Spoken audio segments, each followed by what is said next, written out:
Palavra de Deus que nos foi proposta para meditarmos nesse final de semana, 17º domingo do tempo comum, nos convida a refletirmos sobre a oração.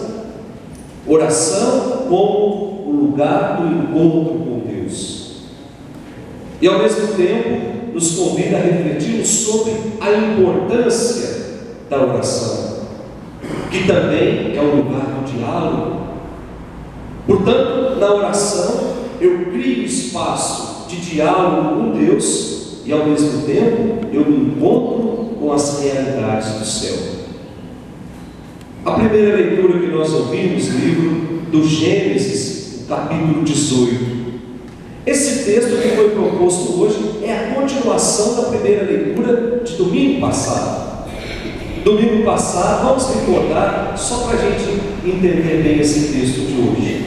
Domingo passado dizia que Abraão estava sentado na porta da sua tenda, de repente aparecem 3 homens, e Abraão, mais do que depressa, prepara um pequeno banquete para aqueles 3 homens, sem saber quem era.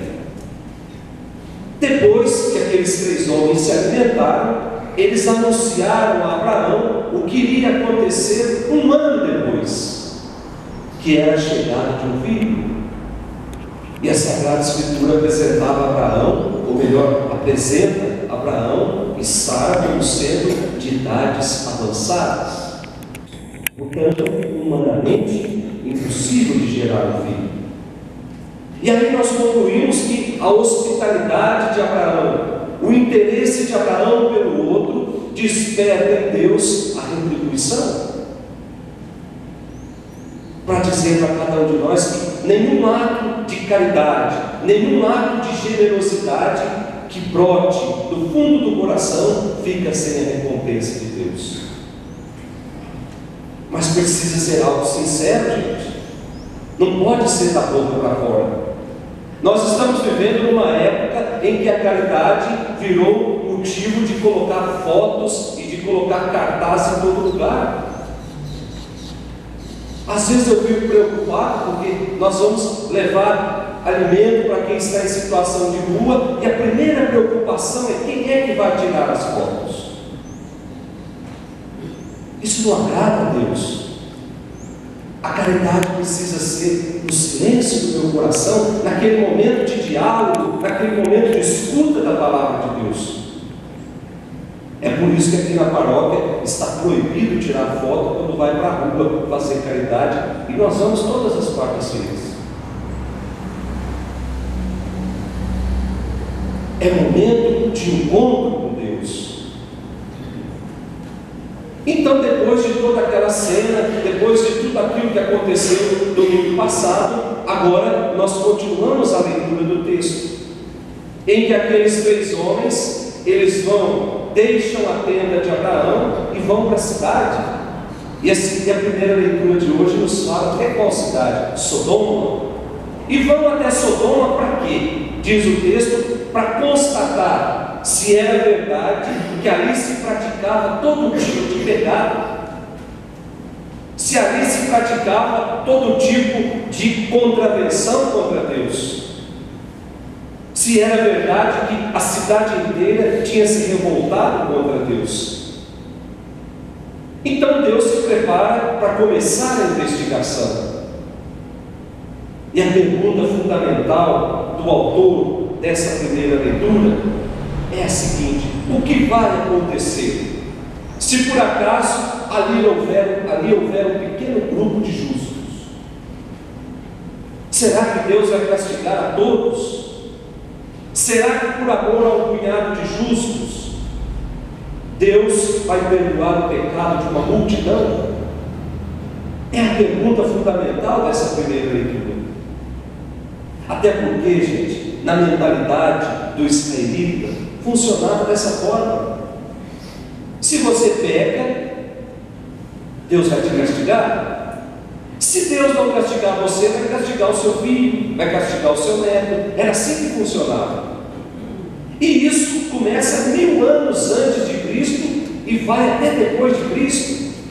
Tem uma passagem na Sagrada Escritura que alguém pergunta para Jesus, quando vê um paralítico: quem é que pecou? Foi ele ou foram os seus antepassados?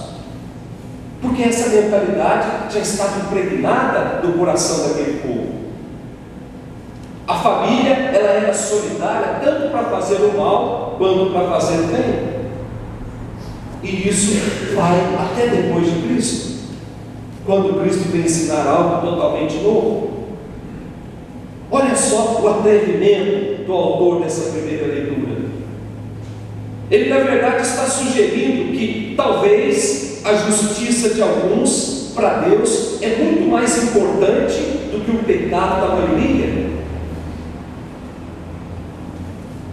O texto que nos foi proposto hoje nos convida a refletir sobre isso, em que Abraão vai perguntando a Deus, começa com 50 e termina com 10.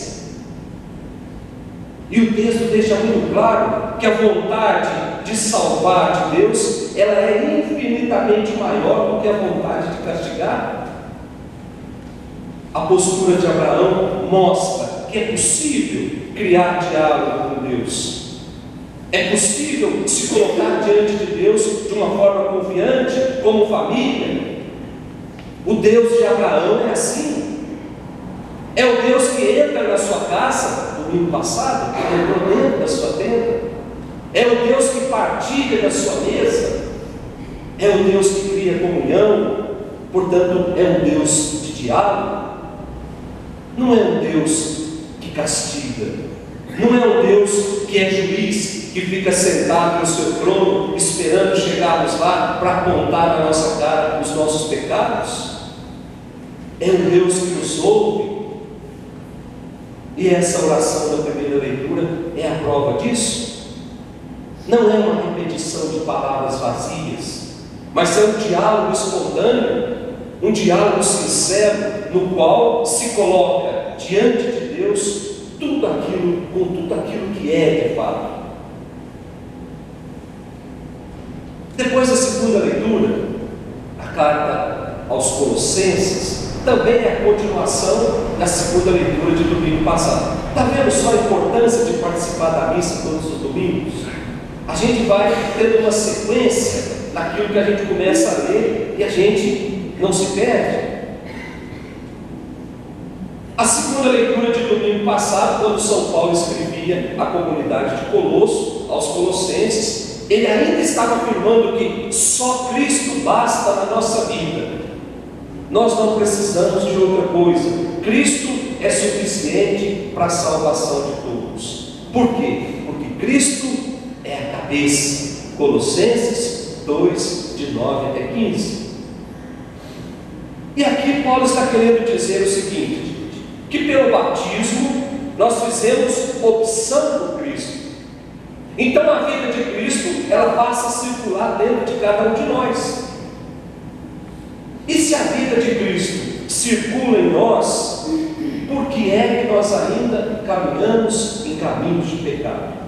Não faz muito sentido. Quando a gente toma posse dessa certeza, Cristo habita em mim, Cristo circula em mim, Cristo possui o meu coração, por que é que eu vou enveredar por caminhos de pecado? Por que é que eu não vou honrar os compromissos do meu batismo? Nós, quando fomos batizados, éramos crianças. Alguém nos levou até a igreja. Nos levou porque acreditava ou acredita que começar uma amizade com Cristo logo na infância é sinal de amizade para a vida toda. E quando foi derramado água na nossa cabeça, o padre disse: eu te batizo em nome do Pai, do Filho e do Espírito Santo, para que você possa ser luz do mundo, para que você possa ser o sal da terra, ou seja, para que você ilumine as situações de trevas, para que você dê sabor às realidades da vida. São esses os nossos compromissos de batizados. E se nós ainda não assumimos esses compromissos, é porque nós ainda não fizemos a opção por Cristo. Somos cristãos de máscara. Cristão que coloca máscara para a minha igreja, de bom cristão. e quando sai lá fora, continua fazendo tudo do jeito que fazia. Continua com as mesmas injustiças, com as mesmas infidelidades. E por fim nós temos o Evangelho de hoje. O Evangelho, Jesus ensina os seus discípulos a dialogar com Deus. E deixa muito claro, como em todo o Evangelho de São Lucas, que oração é o lugar do encontro. Encontro com Deus. O lugar onde eu sou o que eu sou. Onde eu não sou hipócrita, onde eu não sou falso, onde eu não sou afetivamente desequilibrado. Engraçado que Jesus, Ele não só nos ensina a rezar, como dá um exemplo. Todas as vezes que Jesus precisava tomar alguma decisão, a primeira coisa que Ele fazia era se retirar para ficar em oração. Foi assim quando Ele escolheu os 12, Lucas capítulo 6, versículo 12. Foi assim quando Ele foi para sofrer a sua paixão, Lucas capítulo 9, versículo 18. Foi assim quando Ele se transfigurou, Lucas capítulo 9, versículo 28. Foi assim na última ceia. Foi assim na cruz, quando Ele entrega-se inteiramente a Deus. Pai, em tuas mãos entrego o meu espírito. Lucas 23, 34. Então não poderia ser diferente que hoje Jesus ensine os seus amigos a rezar. Ensine os seus amigos a dialogar-se com o Pai. É o Filho que se coloca diante do Pai. Portanto, Jesus nessa liturgia quer nos ensinar a sermos íntimos do Pai. E é a nossa intimidade com Deus que possibilita vivermos aqui na terra as alegrias do céu. Por isso vamos pedir para Deus essa graça, que nós tenhamos a coragem de nos colocar diante de Deus como nós somos do Pai. E ali criar um espaço de diálogo, um espaço de intimidade, e aos poucos ir trazendo as alegrias do céu para dentro da nossa vida. Louvado seja nosso Senhor Jesus Cristo. Para sempre seja louvado.